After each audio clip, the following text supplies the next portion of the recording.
Hi, I'm Dr. Rahman, and welcome to Black Women's Podcast. This is the last podcast for 2023, and I wanted to start by saying thank you for listening to Black Women's Health Podcast. It's about Black women's health, understanding that health is a broad term for physical, emotional, mental, financial, and social well-being. I'd like to end this last podcast by talking about the controversial, the color purple. The color purple has always been somewhat controversial. It was published in 1982. That following year, Alice Walker was awarded the Pulitzer Prize for fiction, becoming the first African-American woman to receive this honor. By 1985, it was turned into a feature film being directed by Steven Spielberg. It did well in the box office. It garnered 11 Academy Award nominations. It won 0, none at all. And over the time, in 2005, it was turned into a musical Broadway show. And in 2015, there was a revision of the musical. And this year, there was the movie adaptation of the musical, The Color Purple. So over the past 41 years, there have been a lot of color purples. But there's always been some controversy, whether it's why is there a white director, Steven Spielberg, directing a film about Black people and Black people's lives and how we relate to each other? Why is there so much negativity towards Black males? And why is there so much violence between Black men and Black women? And what's going on with this relationship between Celie and Suge?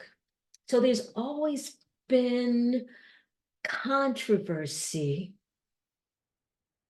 around the color purple. And I believe that part of it stems from the author. Alice Walker has been somewhat of a multi-layered, complex, very nuanced type of Black woman, very thoughtful. And it makes sense that what she would birth, what she would produce, would be something that would also be thought-provoking and intriguing. Alice Walker was born February the 9th. Her parents were sharecroppers,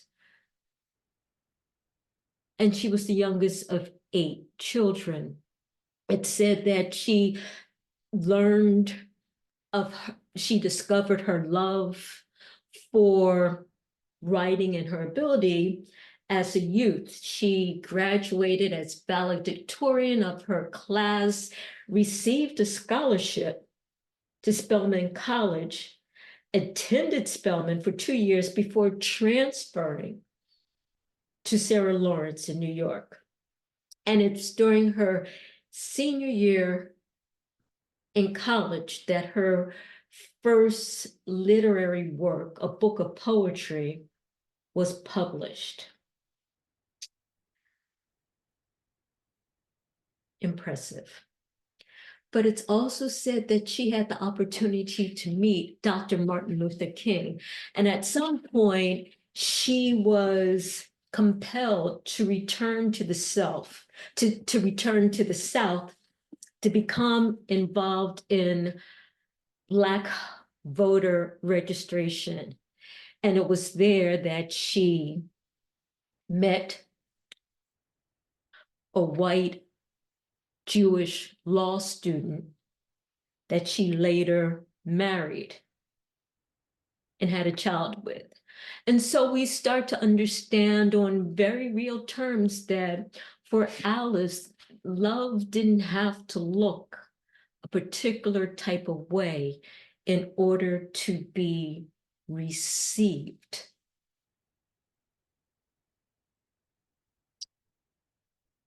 Eventually, Alice Walker would move back to New York. She would divorce. She would struggle financially. And along the way, she would become involved with unearthing and bringing out of obscurity the works of yet another Black female author who she said had guts, soul, and a loud mouth. And that was Zora Neale Hurston. It said that Alice Walker and a colleague actually traveled to Florida to find the grave of Zora Neale Hurston. And there they put a marker that said, a genius of the South. And that's special because I know that there's the real possibility that I may not have known of Zora Neale Hurston had it not been for Alice Walker. That I may never have read Their Eyes Are Watching God had it not been for Alice Walker. And for me, this demonstrates that the ability and the willingness to support another Black woman has always been there for Alice Walker. As noted, The Color Purple did well. Alice Walker had much acclaim with The Color Purple. Financial struggles lessened. However, she fell into disfavor for her political stance that was pro-Palestinian. She said that she's never been anti-Semitic, but has always stood by the fact that she was pro-Palestinian. And this has not always been viewed favorably. And so one has to wonder, can you be pro-Palestinian and pro-Israeli? Is it possible? And in a war where children and women are defined as collateral damage, is it possible that you can have too much collateral damage? Is there another way? Which makes you think back to Martin Luther King when he said that the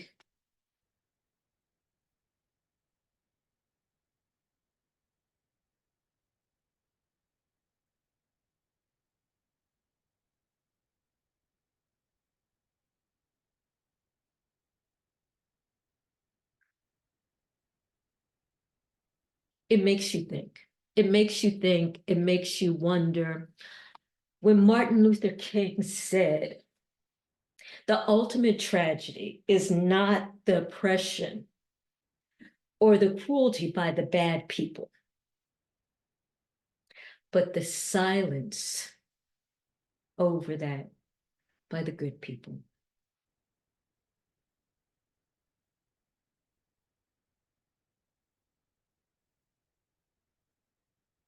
Alice Walker took a stand which has not always been viewed favorably. In addition, Alice Walker has been open about her sexuality and her ability to love both men and women, which makes her a very nuanced and complex Black woman, which is why we would think, or I would think, that anything she produces would be nuanced and complex. But when we start talking about The Color Purple, the movie, or the musical, or the adaptation to the musical, we're no longer just talking about a person or author. We're talking about a business enterprise. And it's been estimated that the budget for this latest rendition was $100 million. And success at the box office would be if it earned $200 million.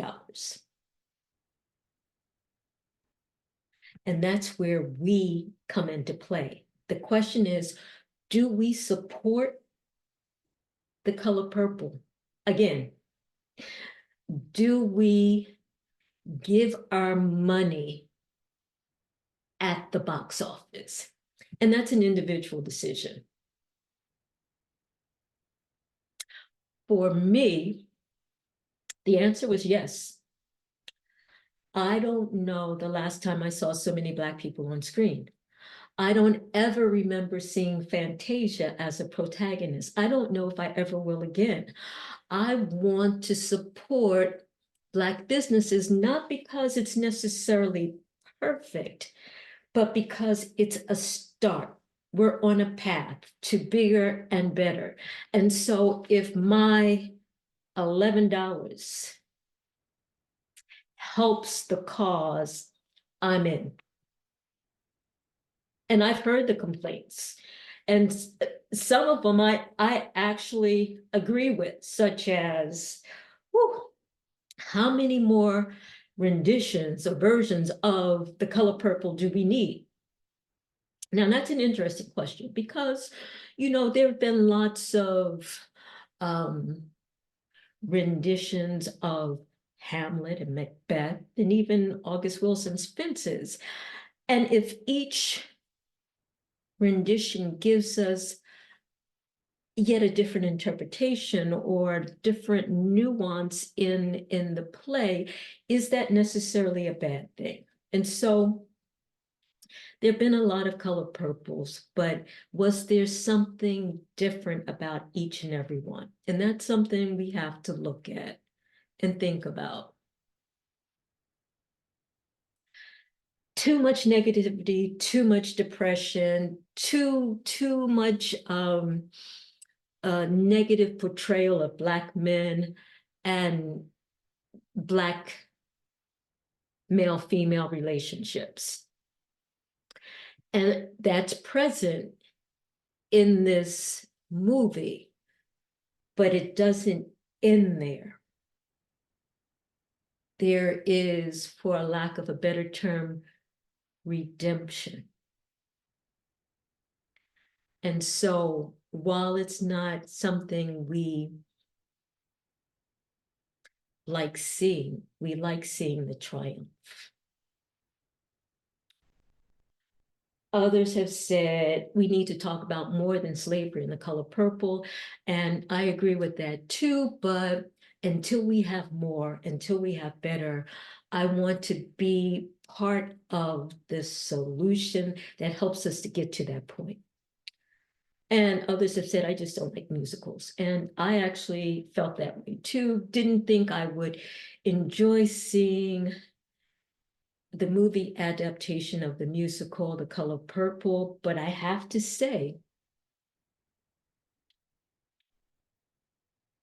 I have to say that I appreciated what I saw. I found it uplifting. At the end of the movie, there were tears in my eyes.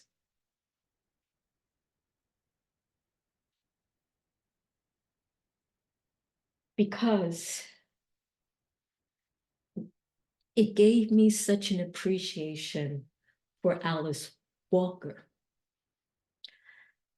What an accomplishment to create a piece of work, and 41 years later, people still want to produce your work. What an accomplishment that is. And I hope you have received royalties in the past and are continuing to receive royalties for your great work. I have appreciation for Oprah Winfrey, and it's sometimes hard to appreciate successful people. But we know that Oprah did not inherit her wealth from her parents. This is a Black female self-made billionaire. And she took on the task of this project called The Color Purple. And anyone that's taken on a project, anyone, no matter whether it's a big project or a small project, knows that it's hard work, knows that there will be mistakes, knows that there will be misunderstandings, knows that all you can do is your best and work to improve upon whatever it is that you produce. And for that reason, I appreciate her effort. I appreciate Taraji, who was honest about the disparity in opportunity, the disparity in pay. And while it's hard to hear, painful to witness, we know it's real. Because for so many of us, we have experienced the same in our own work environment. So it's not foreign. We know it's real. And we applaud Taraji for not giving up. We applaud her for giving her best. We appreciate her. And Fantasia. There's something powerful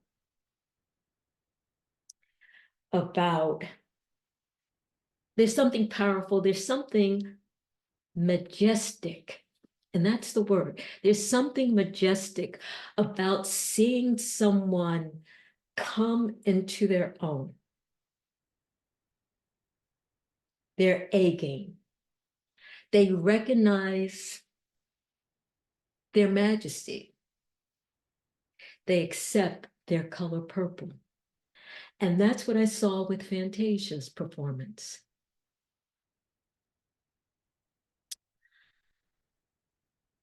And so there are so many people involved. I can't possibly name them all, but I have to say that it fills me with pride as a Black woman concerned about Black women.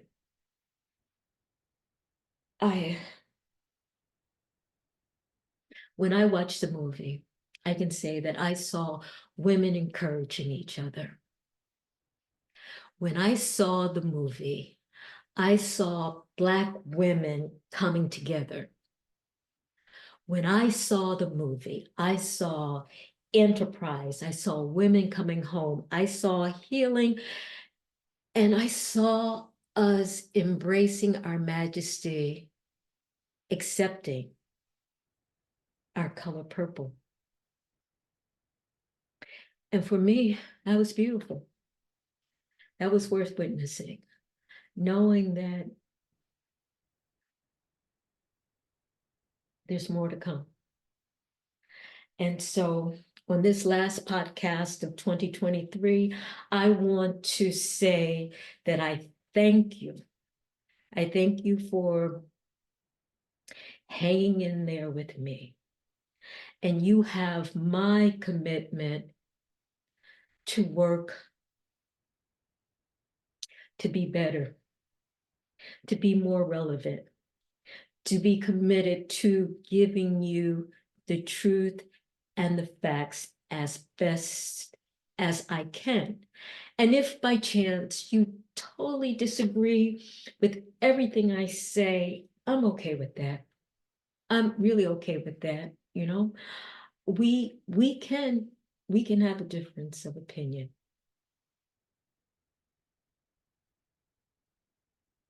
We can share, we can enlighten each other. And I look forward to 2024, and I send you all peace. Take care.